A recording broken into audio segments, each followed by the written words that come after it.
আসসালামু আলাইকুম। এটা হলো একটা ব্রেড, এটা ইটালিয়ান খুব ফেভারিট একটা ব্রেড। এটা হলো ফোকাচা ব্রেড বলে। এটার মধ্যে মাঝখানে যে ইয়েটা দেখা যাচ্ছে এখানে চিজ দেওয়া হয়েছে। তবে এটা এত মজা, অবশ্যই একবার হলে আপনারা বানিয়ে দেখবেন, আসলে ভীষণ মজা। একদম ইজিভাবে দেখিয়ে দিব, আর এত মজা খেতে। এটা দিয়ে চা দিয়ে খুব মজা লাগে, আপনি মাংসের ঝোল দিয়েও মজা লাগে, যেভাবেই খান খুবই টেস্ট। আর এত সুন্দর ফ্লাফি হয়েছে, এই যে দেখেন, খুবই নাইস এবং খুবই টেস্টি। আর মাঝখানে মাস্কারপোনে যে চিজটা আছে ওটা যা দেওয়ার জন্য ওটার টেস্টটা অন্যরকম মজা। এই যে দেখেন কি সুন্দর হয়েছে। আশা করছি ভিডিওটা ভালো লাগবে। আমি ফুল রেসিপিটা দেখিয়ে দেব। আমি প্রথমে একটা বোল নিয়ে নিছি, এখানে আমি 1 কাপ ওয়ার্ম করে নিছি পানি। আজকে আমি ইস্ট নিছি অ্যালিনসন্স, এখান থেকে আমি 2 টেবিল চামচ দিয়ে দিচ্ছি।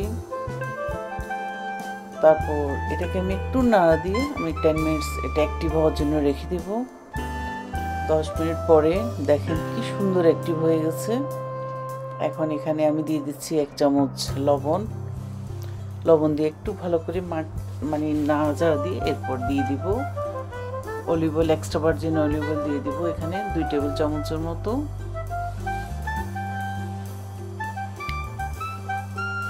তারপর এখন দিয়ে দিব ময়দা, আর ময়দাটা অবশ্যই দিতে হবে স্লোলি, অল্প একটু দিতে হবে, তারপর অল্প একটু দিয়ে একটু নাড়তে হবে।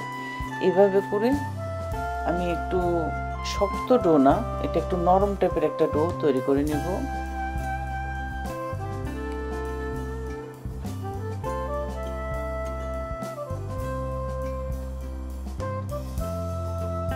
অল্প একটু দিয়ে তারপর এই যে এরকম করে দিতে এই যে আমার ডোটা পুরোপুরি হয়ে গেছে। আর এটা শক্ত হবে না, এরকম সফট একটা ডো হবে।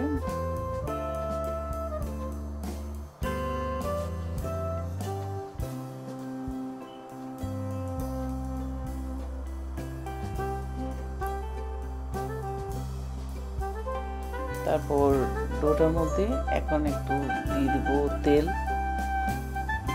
দিয়ে বাস আমি এটা ঢাকনা দিয়ে রেখে দিব প্রায় 1 ঘন্টার জন্য। এর মধ্যে আমার পুরোপুরি রেডি হয়ে যাবে আমার ডোটা ব্রেডের জন্য। একদম পুরোপুরি এটা ফুলে ডাবল হয়ে যাবে।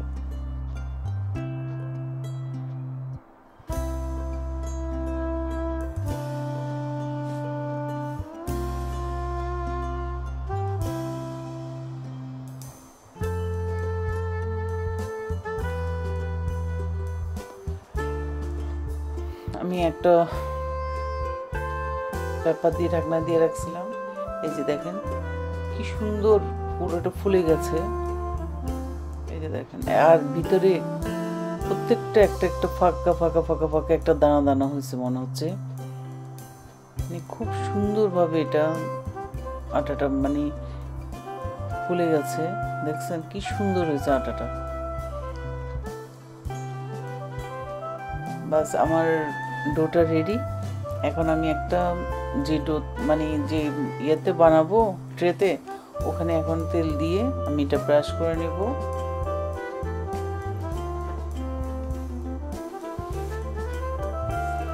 ব্রাশ করে বাস আমি এখানে ডোটাকে ঢেলে দিব।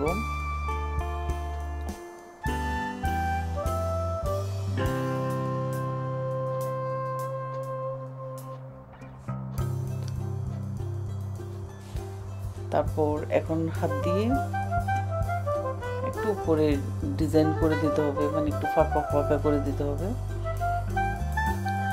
আর আজকে এখানে আমরা ইউজ করব, প্রথমে দিয়ে দিব অলিভ অয়েল একটু,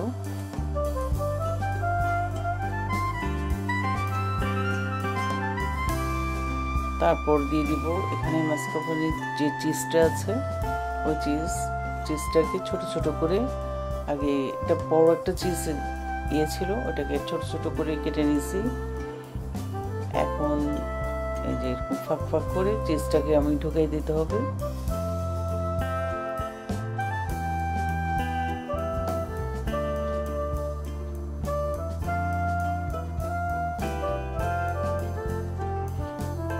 চিজটা দেওয়াতে আর কি বলে এই ব্রেডটার এত টেস্ট,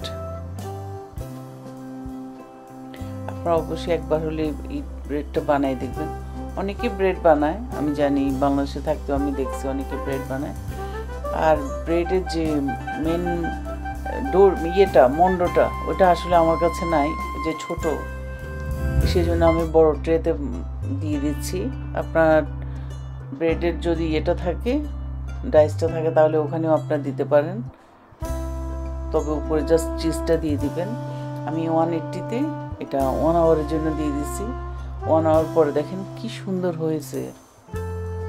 আর চিজের জন্য এটা আলাদা একটা মানে ফাঁক ফাঁক হয়েছে। আর এটা জাস্ট ডেকোরেশন, একটু অলিভ অয়েল উপরে দিয়ে, ইতালিতে এইভাবেই খায়, সেই জন্য আমরা ওভাবেই করে একটু অলিভ অয়েল দিয়ে দিচ্ছি। আশা করছি ভিডিওটা ভালো লাগবে।